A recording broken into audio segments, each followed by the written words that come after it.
بسم اللہ الرحمن الرحیم۔ کرونا وائرس سے متعلق پوری دنیا میں دن بدن پریشانی بڑھتی جا رہی ہے، اور بالخصوص مغربی ممالک میں بہت افراتفری بدحواسی ہے۔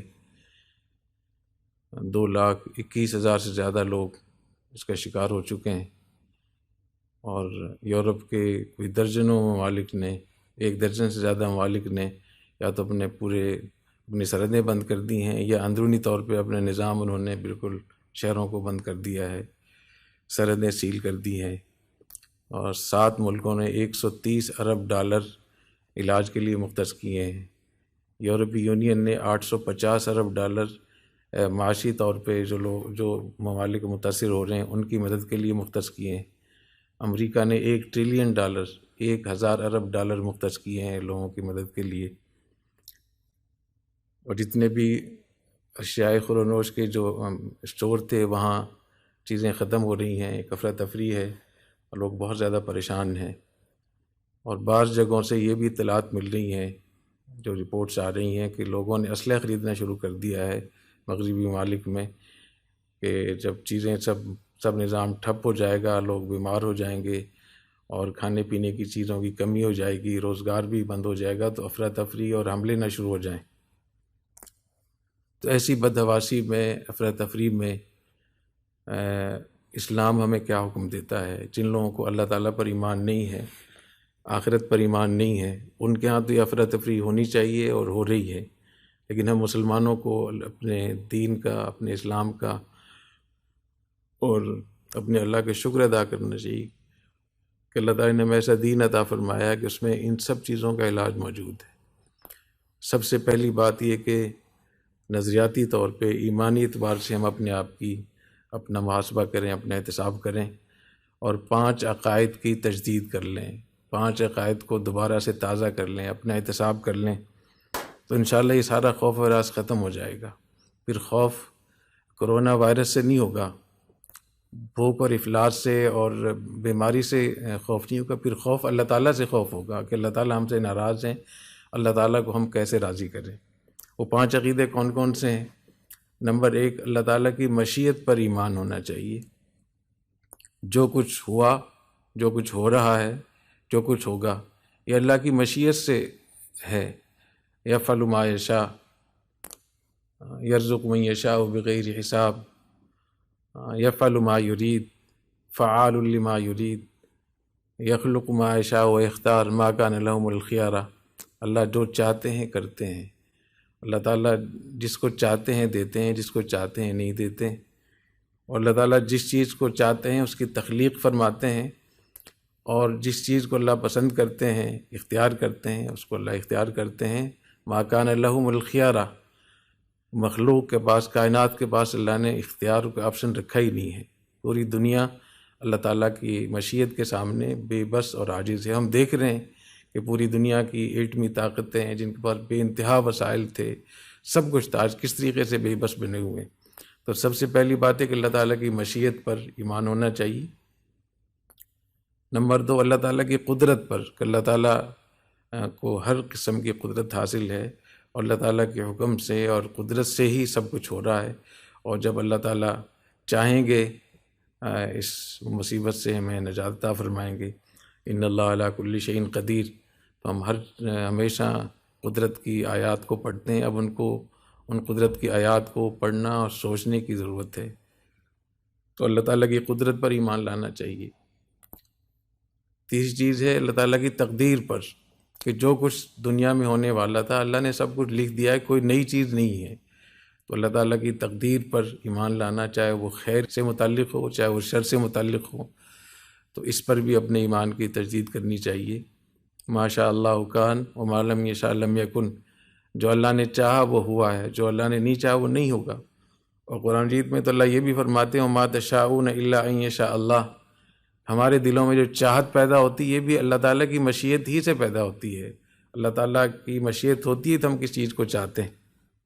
چوتھی چیز ہے اللہ تعالیٰ پر توکل، اسباب اختیار کرنا چاہیے، اسباب اختیار کر کے پھر اللہ تعالیٰ پر بھروسہ کرنا چاہیے، اور یہ ایمان ہونا چاہیے کہ اس سبب میں اللہ تعالیٰ نے اثر رکھا ہے، اللہ تعالیٰ کی کے بھروسے پر ہی سارے کام ہونے چاہیے۔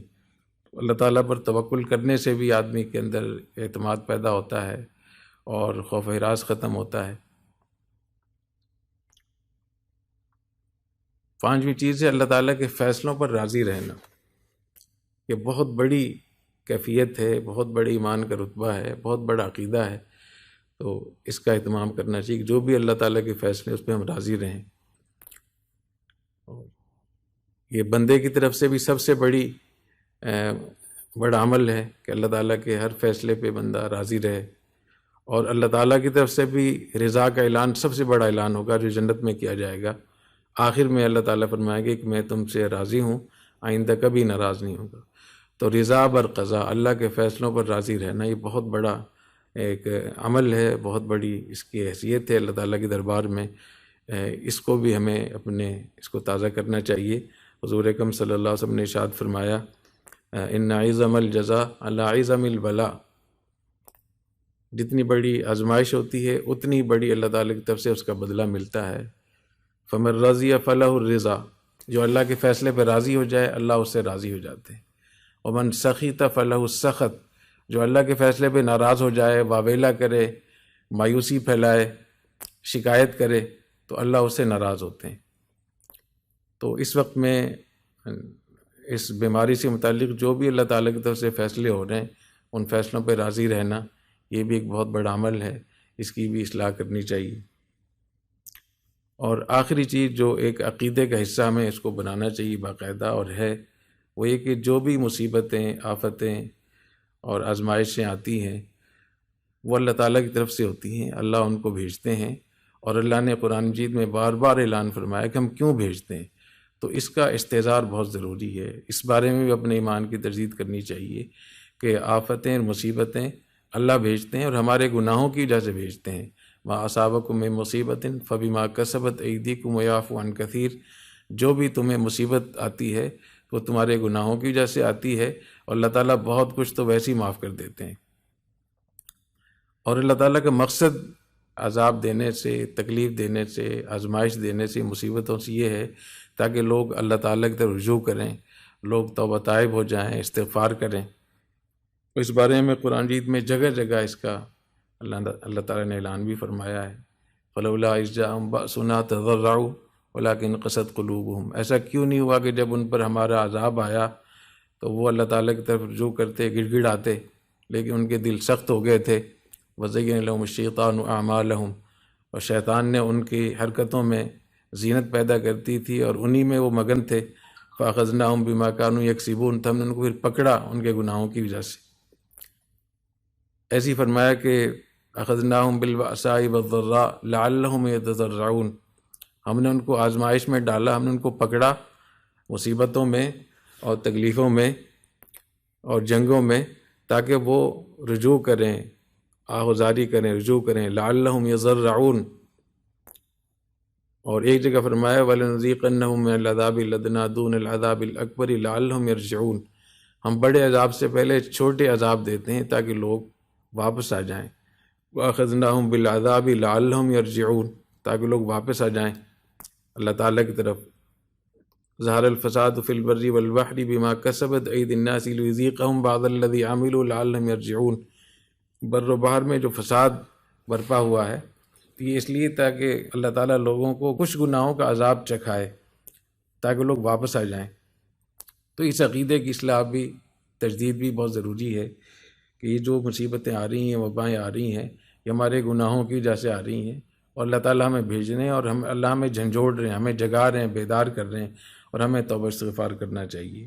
اور گناہوں میں جو سب سے بڑی بات جو اس دور میں ہو رہی ہے وہ یہ کہ عریانی، فحاشی، اسمارٹ ٹیلی فون کے ذریعے سے، انٹرنیٹ کے ذریعے سے ہر آدمی کی رسائی ہو گئی ہے غلط چیزوں تک، اور اس میں بڑی سطح کے، بڑے پیمانے پہ لوگ مبتلا ہیں۔ تو عریانی، فحاشی کی چیزوں سے خاص طور پہ توبہ کرنا چاہیے۔ اللہ تعالیٰ ہمیں توفیق عطا فرمائے۔ اگر ہم اپنے ایمان کو ٹھیک کر لیں، توکل کو ٹھیک کر لیں، اللہ تعالیٰ کی مشیت، اللہ تعالیٰ کی قدرت پر ہم اپنے ایمان کو مضبوط کر لیں، اللہ تعالیٰ کے فیصلوں پر راضی ہو جائیں اور تقدیر پر ایمان لے آئیں، اور اللہ تعالیٰ مصیبتیں کیوں بھیجتے ہیں اس پہ ہم اللہ اور اللہ کے رسول صلی اللہ علیہ وسلم کی جو ارشادات ہیں ان کو ہم تازہ کر لیں تو یہ افراتفری نہیں ہوگی، ہمارا ایمان مضبوط ہو جائے گا، اور جب ایمان مضبوط ہوگا تو قوت مدافعت اور قوت قلب بھی مضبوط ہو جائے گی، اور قوت مدافعت اور قوت قلب کی مضبوطی سے جہاں ہمارے بہت سارے چیزوں کا علاج ہو جائے گا، ڈپریشن کا، ٹینشن کا، وہاں ان وباؤں سے بھی اللہ تعالیٰ حفاظت فرمائیں گے۔ سبحانک اللہم و بحمدک، اشہد ان لا الہ الا انت، استغفرک و اتوب الیک۔